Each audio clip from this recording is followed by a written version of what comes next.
Bom dia, gente, tudo bom? Nós vamos dar continuidade ao nosso conteúdo, programático para esse primeiro semestre. E a gente abandona aqui, ou pelo menos a gente se distancia um pouco, daqueles primeiros conceitos que nós vimos, das políticas de saúde, do ciclo das políticas, das classificações dessas políticas, da questão dos direitos humanos, da questão da cidadania.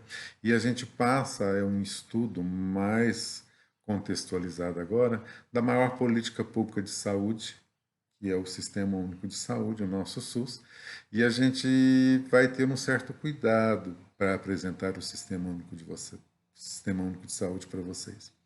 Primeiro que nós não queremos, nesse momento inicial, nos aprofundar nas questões do SUS, mas nós queremos que vocês tenham uma noção do que é SUS. Primeiro porque vocês são profissionais de saúde. E a gente acredita que todo profissional de saúde deva ter um conhecimento mínimo, básico, sobre o Sistema Único de Saúde que opera no seu país. Segundo, porque muitas das vezes a gente acaba se inserindo nessa política de saúde. Hoje nós temos pesquisas que 54% dos profissionais de odontologia que são formados se dedicam ao SUS em algum momento, por algum tempo, por algum motivo. E a gente acredita que essa inserção no SUS, ela deva ser produtiva, ela deve ser contextualizada e, principalmente, ela tem que ser baseada no conhecimento mínimo do que é SUS, o que ele preconiza e quais são os seus avanços e quais são as suas dificuldades. Para a gente falar nesse primeiro momento, nós queremos contar para vocês a história do SUS. É muito importante que nós percebamos o que nós tínhamos antes e o que nós temos agora, para a gente saber qual foi a evolução das políticas públicas de saúde no nosso país, para culminar em 1988, com a Constituinte, a criação do Sistema Único de Saúde. São 30 anos de SUS e, logicamente, um caminho de grandes dificuldades, mas também de algumas grandes vitórias.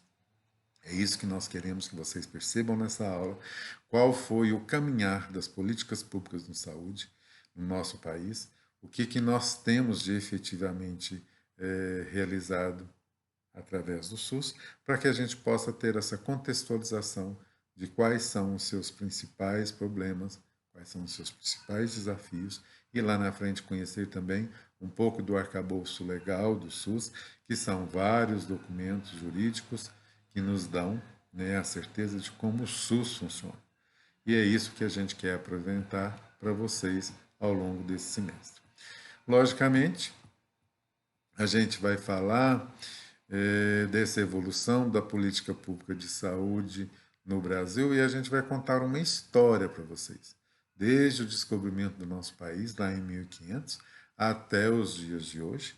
E a gente vai fazer isso de uma forma pausada para que vocês tenham um conhecimento, para que vocês possam assimilar qual foi a evolução das políticas públicas de saúde no nosso país, que culminaram com 1988, com a Constituinte, a criação do SUS. A gente pode falar que desde a descoberta do Brasil, que foi em 1500, até 1923, já na República, nós tivemos uma assistência baseada na ação social que era mobilizada pelas famílias, pelas comunidades, principalmente uma ação filantrópica muito característica das religiosas.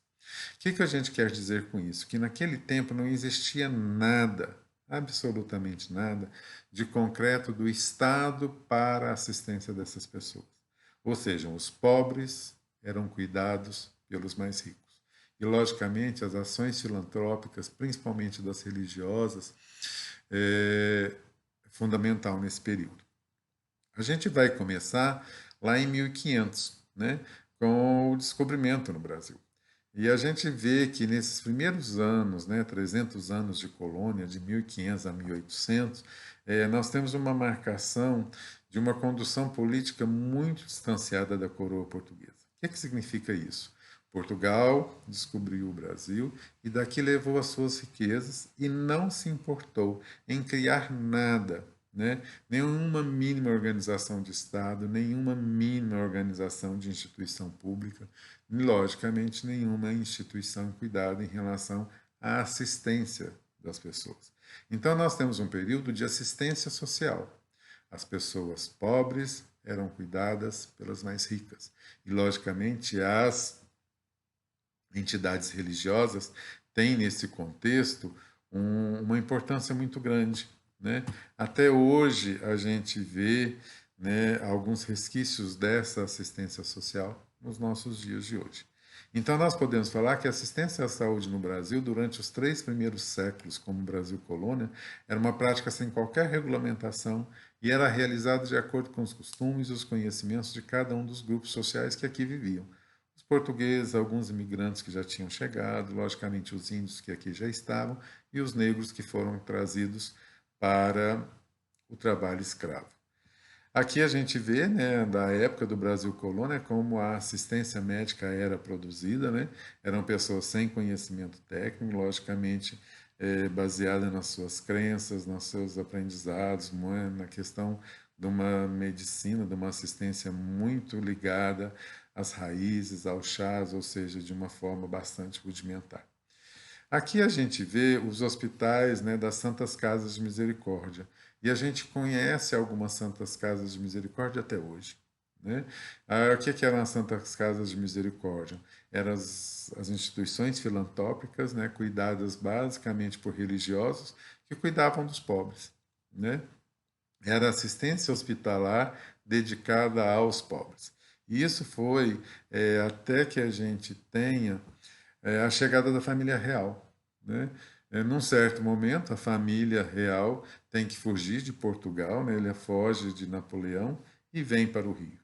Né? Rio de Janeiro era a capital do Brasil naquela época, lembrando que Salvador já não era mais a capital, que foi a primeira capital, na verdade, que o Brasil teve. E eu acho que todo mundo já se lembra, né, ou já viu essa cena em algum filme, em alguma série, né, que é a família real chegando ao Brasil e entrando num choque cultural. Né? Era uma família real que vinha da Europa, né, com muito tempos de desenvolvimento acima, né, e à frente do terceiro mundo, que era considerado assim a América, né, numa diferença de clima imensa, né, eles saem de um clima europeu e vêm para o Rio de Janeiro, no clima tropical, então a gente tem que imaginar o choque de cultura. Né? Mas a gente sabe que com a chegada da família real para o Brasil, naquele momento o Brasil deixa de ser uma simples colônia para receber, né, para acolher a realeza, a família monárquica que chegava e, logicamente, todas as ações políticas e econômicas que acompanham essa monarquia.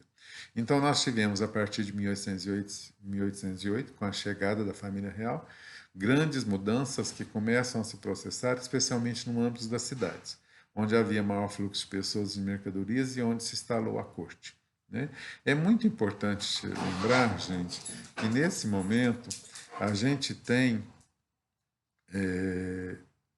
um foco não nas pessoas, né? Um foco não na assistência das pessoas, mas, na verdade, na manutenção da sanidade das cidades. E a gente vai ver isso lá de forma mais clara.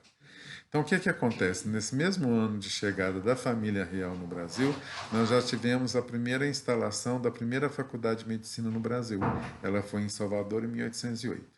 Pouco tempo depois, em 1884, nós já temos a primeira faculdade de odontologia, ou seja, nós começamos a ter a regulamentação do ensino e das práticas médicas.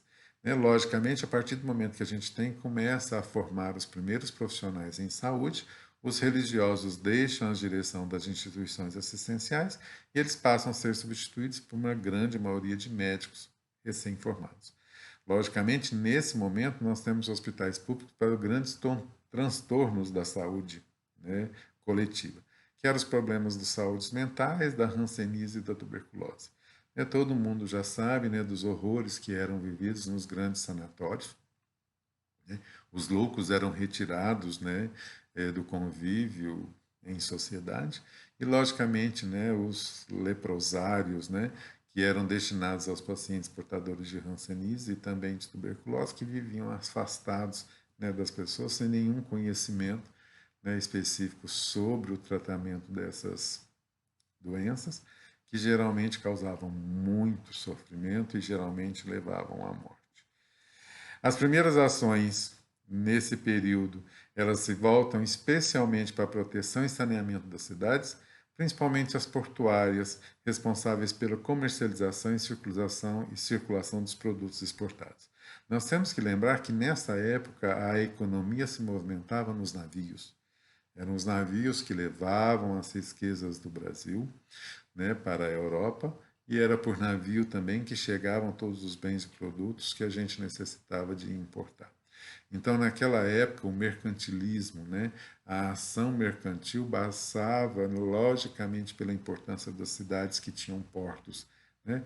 Daí a importância de Rio de Janeiro, né, e de Salvador nesse contexto. Então, o que, que eles queriam? Não cuidar das pessoas, mas deixar essas cidades que recebiam esse comércio através do navio mais salubres para que não impedissem essa comercialização. Então, nós temos, logicamente, um controle, uma observação das doenças e doentes, inclusive, principalmente, dos ambientes.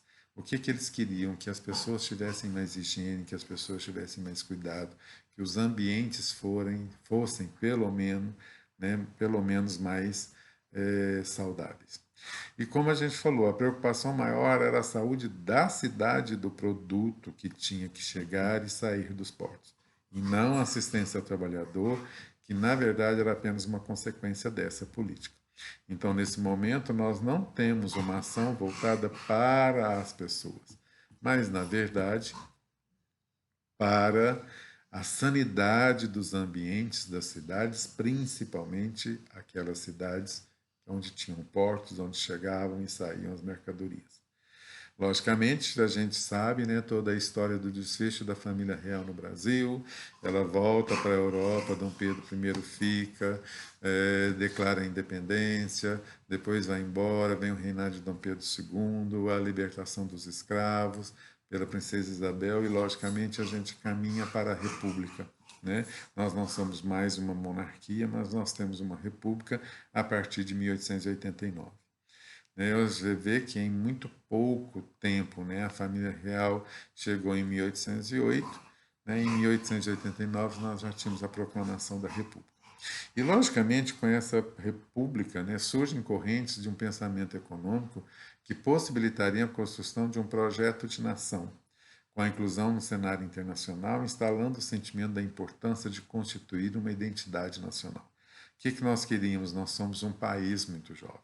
Nós queríamos, a partir da República, ter um sentimento de nação e, logicamente, colocar o país dentro desse cenário internacional de comércio. Logicamente, né, todo mundo lembra dos ciclos, né, de riqueza do Brasil. Primeiro o pau-brasil, depois a cana, depois o ciclo do café. Com a libertação dos escravos, nós tínhamos